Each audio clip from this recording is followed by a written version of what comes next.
So there's three parts to this talk. I'm going to try and get a lot into your heads in about 15, 12 minutes, and then still give you time for questions. I want to reminisce a little, tell you about my journey going from launching mushroom packaging in Camden, Maine, to what we did, explored, and what we're currently working on today. Two, I want to tell you about where we found the most success. One of my goals since I started was to be an engineer of Spaceship Earth, to find intersections between technologies, culture, and business, where we can introduce new technological plumbing to our planet and essentially make it run better. We started in packaging. I'll tell you about food. You'll actually get to eat some of our food today. It's the best-selling alternative meat in North America now. And then once we have our feet firmly planted in the ground, I want you to think about the sky and look to the sky. And I want to talk about climate control, not climate change, and how we need to kind of take the mantle in this space, because I believe it's going to be the defining vector for the next 100 years. And the next great corporations will be around climate control, controlling the weather, controlling the atmosphere. And there's some bold ideas happening there, and I think it's really important that we get together and make sure those ideas that can most impact the most people with the most good are the ones that are pulled forward. So let's get into it. Here I am. I look older now, but there I was launching mushroom packaging in Camden, Maine. This was the first public time I'd ever talked about this. We tried to do insulation. We were going to do building materials. We decided to focus and launch mushroom packaging. And we did it. The way we grow this is we take agricultural waste. We combine that with mycelial cells, and they perform this sort of synthesis and assembly. We launched this with Dell Computer. We built factories for Sealed Air Corporation, making millions and millions of these products around the world. They're home compostable. When you're done with them, you can put them in your garden. They work very similar to styrofoam packaging. And it was a really exciting 5 or 7 year project, and this is now licensed and produced globally. But my reality check is we produce millions of these units a year. And there's billions, hundreds of billions of pieces of styrofoam and plastic that are produced every year. So while this is good, it's just not good enough. It's not good enough to meaningfully change the flows of materials on Spaceship Earth. And so at Ecovative, we've kept searching. We're sort of an exploration vehicle for Mycelium. Where can we intersect Mycelium, culture, and business and do great good and build great businesses? It's important to build a great business because I've come to understand that we're in a system that runs on capitalism. That's okay. It's a system that works. But you have to create things that go into the world that have positive externalities and can make investors a lot of money and do something important for the user. That's the sort of trim tab point that gets everything moving.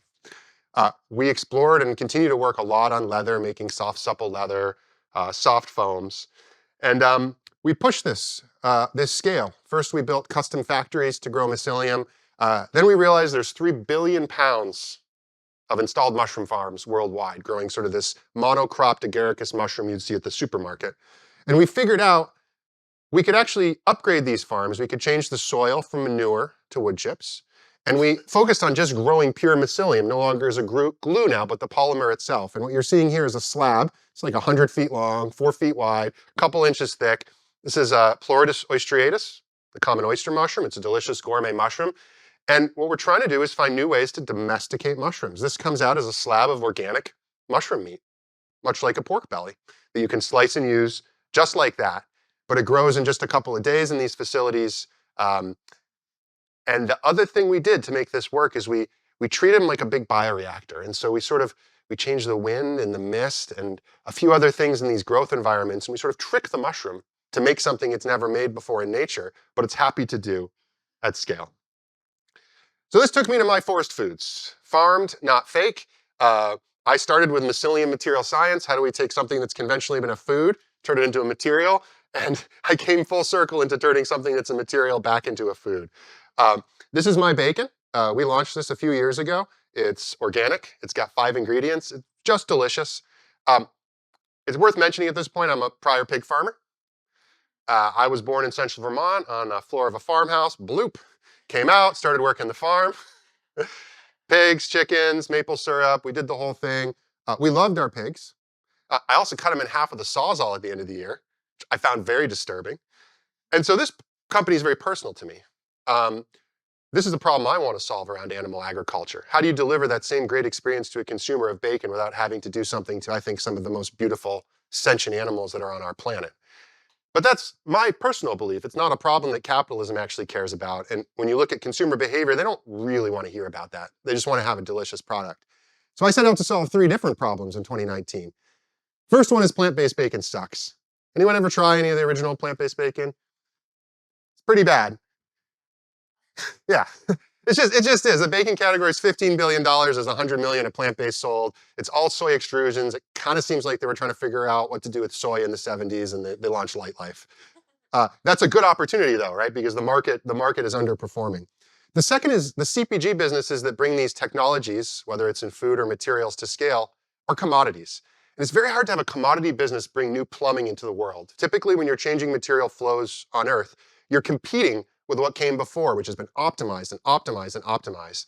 So you need to come up with a way to not be a commodity as you bring this up into scale. And then the last point here is Earth depends on a few monocrops. And this ties into our geoengineering discussion because we've been changing the climate since we started domesticating wheat, cutting down forests to grow cows, right? We started doing this a long time ago on this planet, and we still depend on those few monocrops. And I strongly believe we're probably at a moment where we should have a few other ways of feeding the planet. And I think turning wood chips into delicious meat is a pretty special way to do that. So I'm happy to report this is a delicious food. People like the dog food. This is important. We had a Supreme Court justice, I'm paraphrasing, that says product market fit, you know it when you see it. We have it here. We sell 3 times faster than the category average. We've been blowing up the plant-based category, growing 35% quarter over quarter. If you actually looked at plant-based as a breakfast category the last 6 months in North America, it's up 1%. But if you dug into that, the whole category is down like 16%. And it's just the growth of this one SKU that's actually making it look like it's growing. And lastly, and I'm really proud to say this, we're margin positive. The last couple of weeks, we started to make money on every product shipped. And this is really, really important. We do this by growing at mushroom economics and selling at meat prices. And we're on our way to have category leading margins, 30, 40, 50% as a food company, that's enabled by the product people want to buy, it's delicious product, and the way we're growing it in these existing mushroom farms using low-cost substrate. And this is important to me because my goal is domesticate mycelium. Who here knows what trim tab is on a boat? Yeah, and the concept? Cool. So you got a big boat, you turn it with a big rudder. That big rudder is still hard to turn, so you put a smaller rudder on it, you turn that, that's your trim tab. Buckminster Fuller idea, it's beautiful. It's about finding the point of maximum impact in any system, right? And so Ecovative, in a sense, is always searching for these points in different areas. Can it be done in packaging? Could it be done in building insulation, technology, culture, product? We focused really hard on our trim tab part, which is one SKU, for 5 years. We're just going to make the best plant-based bacon you can imagine out of mycelium. And that's why I share with you the results on that. We've actually achieved that. Phase 2 is to expand that into multiple SKUs. We're going to try my pulled pork. Anyone who wants to here, we'll be serving it right after this. This just launched nationally in 500 Whole Foods. After 5 years, we're launching our second SKU. I think it's good. I'd love to hear what you think. But this is building a real food CPG, right? That's not a commodity that can help bring these ingredients into the world. And then lastly, where that takes us, if we do this well in 4 or 5 years, is this is just a new crop.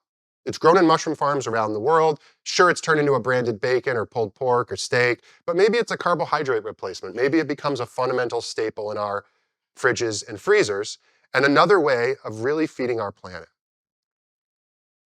All right, everyone hanging on here? We have one more part to do. Do you want to do one more part? Okay, let's go. Yeah, cool. This is my favorite part. This is where I'm going to get like really excited and start talking faster. Okay, so geoengineering. I made this cool pig image using AI. I wish I could show you the back part of the pig. It's really weird. I covered it up. It's a very short pig. But the key idea here is Earth's a big biosphere, right? I want you to think about this as a big living system. That's how I view Earth. And we've been geoengineering it since the beginning of time with animal agriculture. We started doing it en masse with extracting energy and probably got overhyped, the climate space, on what's happening. But this Keeling curve I've tattooed on our pig here, the ratchet is still running. And when I look at the most successful, the largest corporations of the last 100 years, Saudi Aramco, ExxonMobil, trillion-dollar corporations, they claim to be energy delivery companies that don't do geoengineering. What they really are, I believe, is geoengineering companies that deliver energy. And I think the next big companies in the next 100 years will be geoengineering companies that claim to provide geoengineering and do it so well that people embrace it and want it and want to make it part of their daily lives. So it's about controlling the weather. If you get a chance, the book's Fixing the Sky is here. It's all about not doing this. I recommended it be here because it's a great guide, I think, to read stories like that if you're going to try and do something like this. But there's always a time to take ownership, and I want us to kind of take the wheel on this. So I think everyone knows these stats. Like, we're out of time. We can't stop. Like, the thing I want to say is, like, collective action has failed. We're not regulating CO2. We're not regulating methane effectively. We're not going to capture it very effectively and put it back. This is just a part of the world we're going to be in for a long time. And so we have to think differently about how we approach this problem. And what I think is fascinating is we're seeing a response in the private market. You have private companies that are forming that do this. They claim to change the weather. They're going to claim to change the climate, and they want you to pay for it. And there's different flavors. I like both of these, by the way. Make Sunsets is a group of, I think of them as guerrilla geoengineers. They're out there in California. They're launching these balloons full of sulfur dioxide. This is a really good solution in some ways. A couple $1 billion of sulfur dioxide might cool the Earth 0.5 degrees. But maybe acid rain, I don't know. Maybe not at that elevation, but that's a concern. And it has a couple issues. It's not reversible. You do it, maybe there's unintended consequences. It's not really measurable to a single location. So it's hard to charge people for it, which is actually important to get things to go to scale, right? They have to be embedded in a business. And lastly, if you didn't ask for it, you still get it, which tends to make people really upset about stuff going into the sky. Then you have folks like Rainmaker. They're taking 1880s cloud seeding technology, which you'd see in the book Fixing the Sky, where they used to like shoot cannons of silver iodide into the sky. They're coupling it with drones. They're coupling it with AI, so better delivery, better measurement of the results. And they've raised venture scale dollars to do this, $50 million and counting, and they're really cranking. And by the way, this is happening all around the world anyways. China is the largest cloud seeder in the world right now. Dubai does it every year. So these technologies have been around for a long time, and they're starting to now, become to the fore. People are demanding rain where they're not getting rain. So 15 years ago, I was here, and I launched a new product. And Letha, when you asked me to come back, I thought, boy, I'm not quite ready to talk publicly about what I'm dreaming about next, but wouldn't this be a great time to do it? So I'm going to do that. And I want to share with you an idea that I've been turning around in my head for quite a while now. And that's shade. Shade as a service. Shade is one of the oldest resources on Earth. It's always been really important to humans, whether it's the dappled light coming through a forest or the parasol, the umbrella, which, by the way, if you do math on shading, anything you can imagine, nothing beats an umbrella. The dollar per square meter cost of shading a human with an umbrella is just like unbeatable over time. Still, there's some downsides to umbrellas. We've dealt with this, though, in the last 50 years in a very artificial way, right? We air condition our cities. We make parts of Earth habitable for ourselves inside of buildings, but we're slowly making Earth less habitable overall. And so my goal is to use shade as a service to make all of Earth habitable again. So how do you do that? I thought a lot about this business model.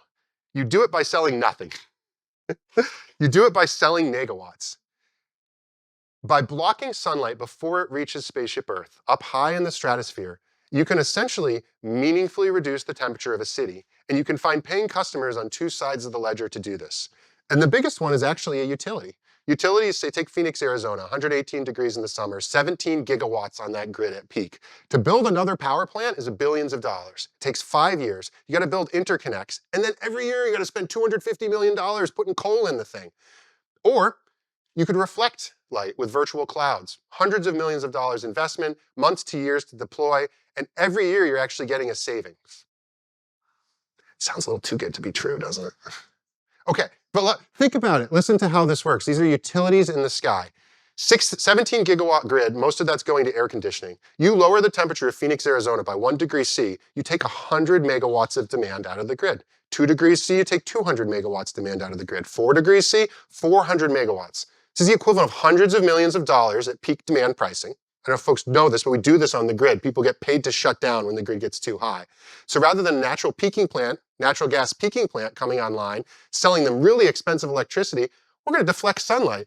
We're going to lower those compressors' duty cycles. We're going to make space on the grid. We're going to get paid from the utility. And by the way, everyone in Phoenix, Arizona is getting a cooler day.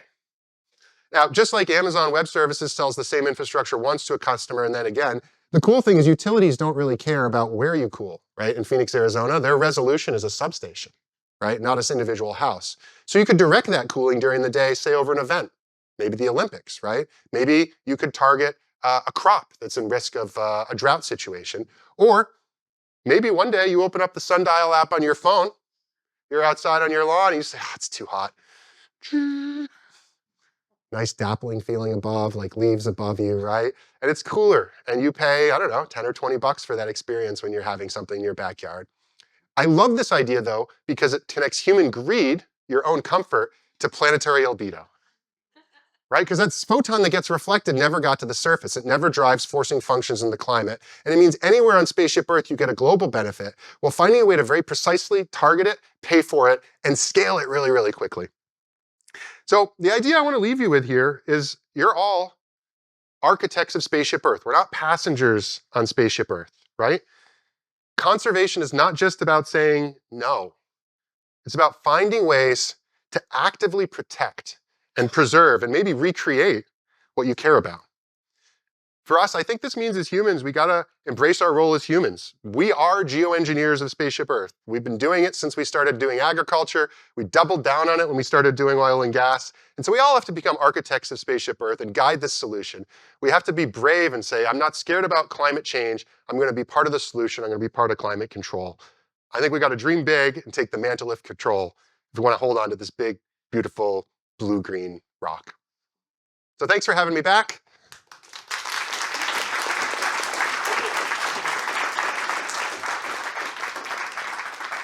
I used a little more time than I should, but I'd love to take one or two questions from the audience.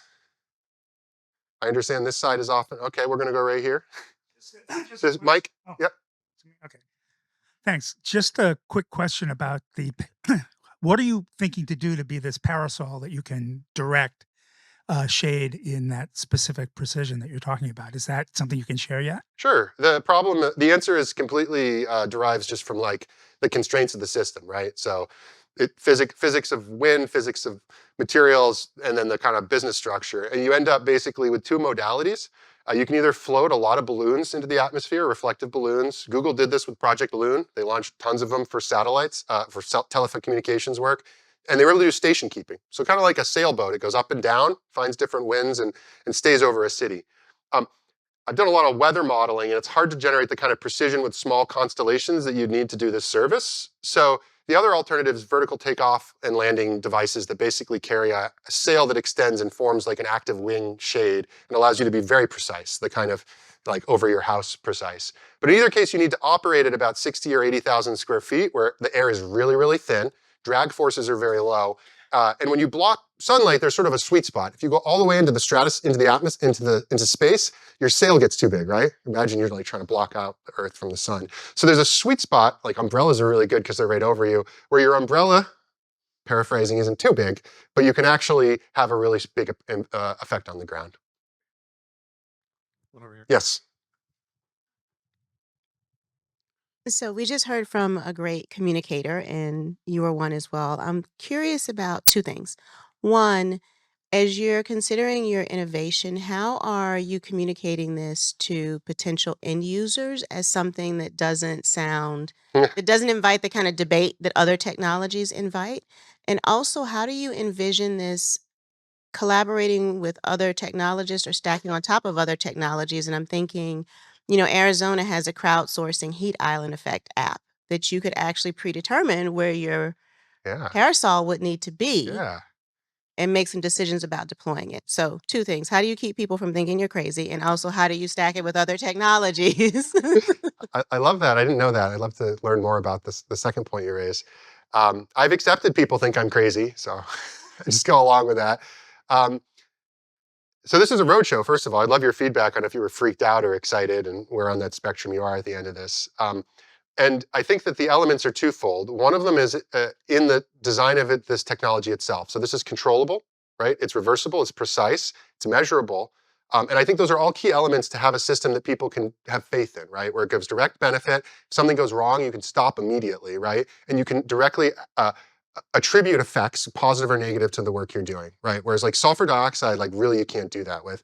I honestly think this is a bigger communications problem than it is a technical problem.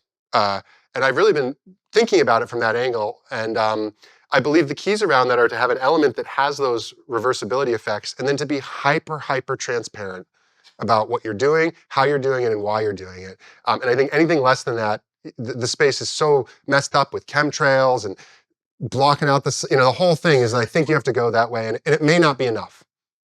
So I think that is really, I think that's actually the key. And I'd love to work with other great communicators to help tell this story. Just to say it, I'm good, but we should be better, right? You got to be really good for this. For time, thank you, Lisa.